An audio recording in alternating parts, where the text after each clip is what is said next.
दोस्तों, अगर आप हमारे चैनल हॉरिबल संडे से पहली बार जुड़े हैं तो आप हमारे चैनल को सब्सक्राइब कर लीजिए, जिससे आने वाली वीडियो आप तक सबसे पहले पहुंच सके।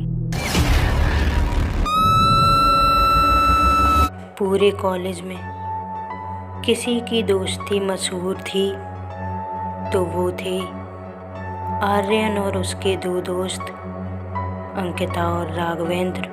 तीनों अलग अलग मिजाज के थे। आर्यन हमेशा टॉप आता था। उसका ज़्यादातर टाइम कॉलेज की लाइब्रेरी में किताबों के साथ बीतता था। वहीं अंकिता एक खुश मिजाज लड़की थी। वो अपने हर पल को एक नए अंदाज में जीना चाहती थी। और राघवेंद्र गांव से था। जब राघवेंद्र कॉलेज में पहली बार आया था तब सबसे पहले उसकी दोस्ती आर्यन और अंकिता से ही हुई थी। राघवेंद्र को कॉलेज में आए अभी 15 दिन ही हुए थे। तीनों बहुत खुश थे, लेकिन कहते हैं जब वक्त का तख्ता पलट होता है तब इंसान की नींव तक हिल जाती है। आर्यन और अंकिता नहीं जानते थे कि राघवेंद्र ने अपने अंदर कितने राज छिपा रखे थे। 2 दिन बीत गए थे, लेकिन राघवेंद्र कॉलेज नहीं आया था।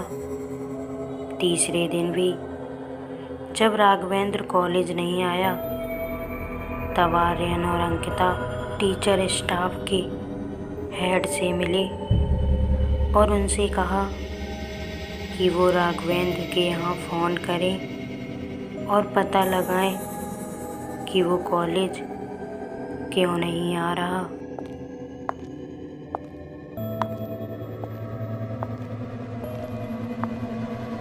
काफ़ी देर चेक करने के बाद हेड ने आकर कहा कि इस नाम का कोई भी शख्स कॉलेज में है ही नहीं। उसके इन 4 शब्दों ने अंकिता और आर्यन के होश उड़ा दिए थे। चुपचाप वहाँ से अपने घर आ गए, लेकिन उनके दिमाग से ये बात निकल ही नहीं रही थी कि वो 15 दिनों से किस व्यक्ति के साथ थे। रात काफ़ी हो गई थी, इसलिए अंकिता अपने घर चली गई। आर्यन भी लेट गया था, लेकिन उसकी आंखों से नींद कोसों दूर थी। वो सोच रहा था जो इंसान उसके साथ 15 दिनों से जुड़ा हो वो अचानक ऐसे कहाँ गायब हो गया। और तो और कॉलेज में उसका कोई रिकॉर्ड क्यों नहीं था। ये सब सवाल उसके मन में चल रहे थे कि अचानक टेबल पर रखे फ़ोन की रिंगटोन बजी।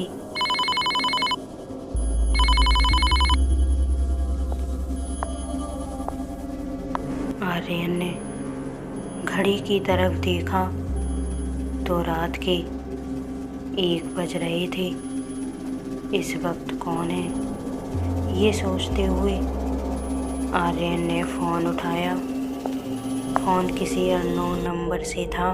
जब आर्यन ने बात की तो उस तरफ की आवाज़ सुनकर आर्यन सुन्न पड़ गया, क्योंकि उस तरफ से राघवेंद्र चिल्ला चिल्ला कर कह रहा था, मुझे बचा लो आर्यन, मुझे बचा लो आर्यन। और उसका आखिरी शब्द था डाकनीपुरम। इसके बाद फ़ोन डिस्कनेक्ट हो गया।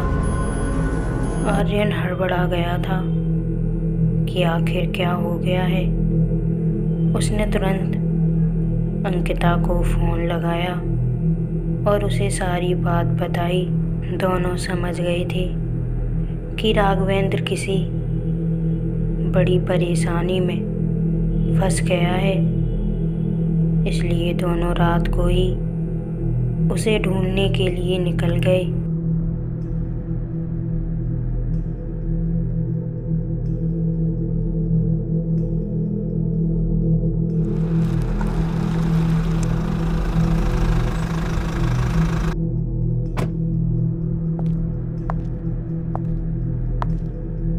हम जाएंगे कहाँ? ऐसे हम राघवेंद्र को कहाँ ढूंढेंगे?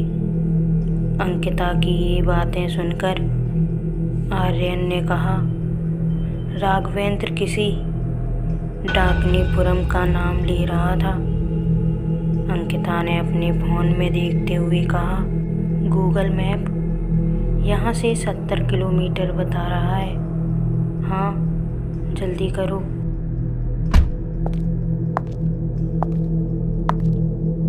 दोनों जल्दी ही वहाँ से निकल जाते हैं।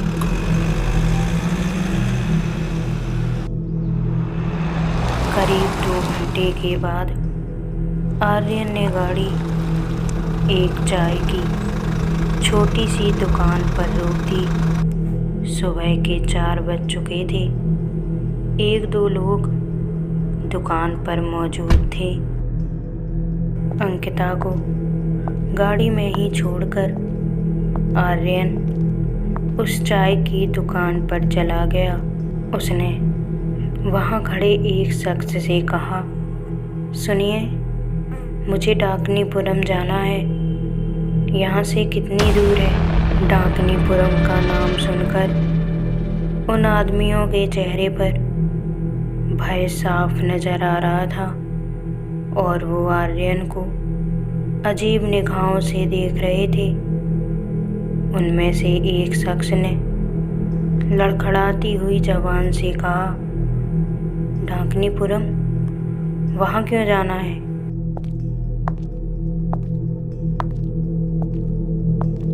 उसने इतना कहा ही था कि पास खड़े व्यक्ति ने बीच में टोकते हुए कहा, इस गांव की सीमा खत्म होते ही डाकनीपुरम की सीमा लग जाती है। यहाँ से थोड़ी ही दूर है। आर्यन उनका धन्यवाद कर वहाँ से निकल जाता है।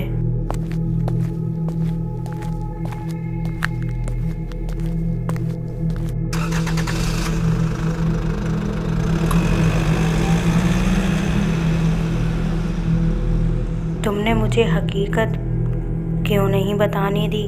तुम्हें पता नहीं है, अगर कोई व्यक्ति डाकनीपुरम जाता है तो इसका मतलब उसकी मौत वहाँ इंतज़ार कर रही है। इन लोगों की जान खतरे में है। ये शहर के लोग हैं। ये सुनने पे कम, देखने में ज़्यादा विश्वास रखते हैं। अगर हम उन्हें सच बताते तो वो हमारी बात पर कभी विश्वास नहीं करते। शायद डाकनीपुरम का अगला शिकार यही है।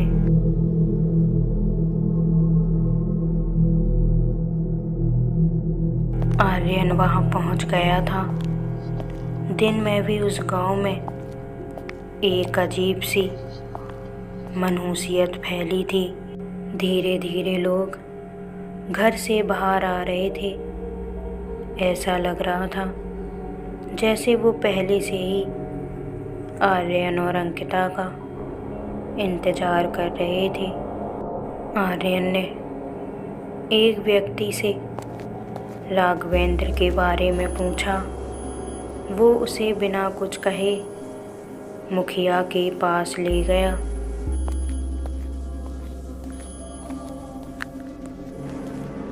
जब आर्यन ने यही बात मुखिया से पूछी तो मुखिया ने कहा, यहाँ कोई भी शख्स राघवेंद्र नाम का नहीं है और ना ही कोई यहाँ आया है। आर्यन को कुछ समझ नहीं आ रहा था। वो जिस पहेली को सुलझाने आया था वो और उलझ गई थी। रात काफ़ी हो गई थी। दोनों मुखिया के घर सो रहे थे कि अचानक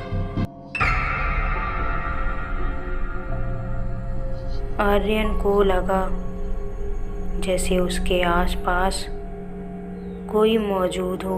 वो जैसे ही उठा कि उसके कानों में कई सारे लोगों की कुछ बड़बड़ाने की आवाज़ पड़ी।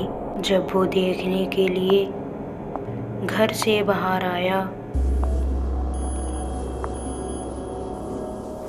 तो उसके होश उड़ गए। गांव के सारे लोग एक जगह इकट्ठा होकर चिल्लाकर किसी को बुला रहे थे। ऐसा लग रहा था जैसे वो किसी असुरी शक्ति का आह्वान कर रहे हों। आर्यन ये सब देख ही रहा था कि वहाँ अंकिता भी आ गई। उन दोनों को समझ नहीं आ रहा था कि आखिर ये सब क्या हो रहा है। उनकी नज़रों के सामने जो हो रहा था वो उनकी समझ के बाहर था। तब आर्यन ने अंकिता से कहा, इस गांव में कुछ तो अजीब है। ये गांव वाले जरूर हमसे कुछ छुपा रहे हैं। हो ना हो इस गांव में कुछ तो गड़बड़ है। तब अंकिता ने कहा, उन सब से ही पूछ लेते हैं कि आखिर वो ये सब क्या कर रहे हैं।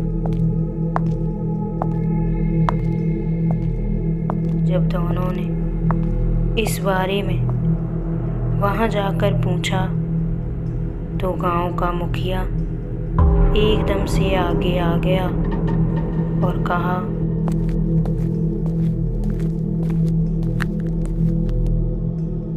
तुम यहाँ आए नहीं हो, तुम्हें यहाँ लाया गया है। इस गांव में एक भयंकर डाकिनी का वास है जो हर अमावस्या को एक इंसान का खून चूसती है और हम लोग तुम जैसे लोगों को यहाँ लाकर उसे सौंप देते हैं। अगर हम ऐसा नहीं करेंगे तो वो एक एक कर हमें ही मार देगी और ये गांव एक शमशान में तब्दील हो जाएगा। हम लोग जब तक ऐसे ही लोगों को डाकनी को सौंपते रहेंगे तब तक वो हमारा कुछ भी नहीं करेगी। और आज डाकनी का शिकार तुम होगे। मेरा दोस्त राघवेंद्र कहाँ है? क्या उसको भी तुम लोगों ने डाकनी को सौंप दिया? तब मुखिया हंसकर बोला, वो कोई तुम्हारा दोस्त नहीं है बल्कि मेरा बेटा है जो अभी भी शहर में रहकर डाकनी के अगले शिकार का इंतजाम कर रहा है। आर्यन और अंकिता वहाँ से भागने ही वाले थे कि अचानक एक डरावनी हंसी पूरे गांव में गूंज गई और डाकनी की हवा में एक खौफनाक दस्तक हो चुकी थी।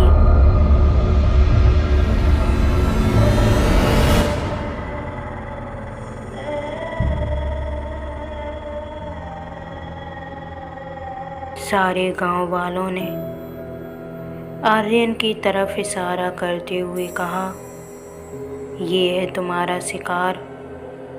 और डाकनी एकदम से आर्यन की तरफ झपट पड़ी और आर्यन की चीख पूरे गांव में गूंज गई।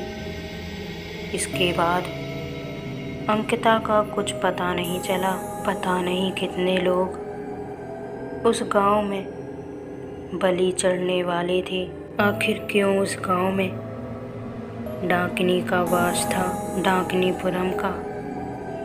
ये अनसुलझा रहस्य आज भी एक पहेली बना हुआ है।